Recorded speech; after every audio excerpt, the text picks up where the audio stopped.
Hello everyone, this position is about an old idea by Reti in which the knight dominates a bishop. So yeah, let's have a look at it. We have knight d4 check. Now why we are giving knight d4 check? Because this knight controls these two, which doesn't allow the king to approach your pawn. So the move that should be played here is king c5 here. Any other move loses to king to h2, king and king cross h2. Now in here, this position, what you have to play, don't take the pawn, because if you take the pawn, what will happen? He can now simply take your knight. And now if you try and pushing the pawn, thinking that okay, the black king is out of the box, the thing is he will give a check to your king, and now that's it. The bishop is simply going back to b8, which stops your pawns. Yeah.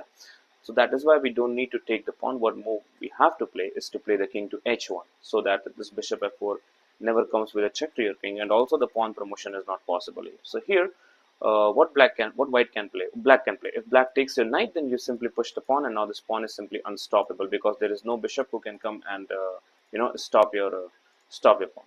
So yeah, let's say if black is not taking the knight, now what else move that he can play? He can play the bishop, but once you see it, then you will realize this knight is completely dominating the bishop, and it's a power of full power of fork, like as a tactical device here. So wherever the bishop moves, we will simply give a fork.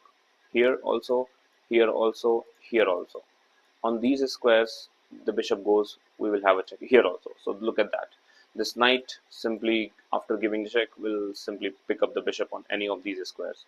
And here make no sense because the pawn is there. And on these two squares, the knight will give this fork, which simply picks up the bishop like that. So yeah, this is the position, and it's completely winning for white now.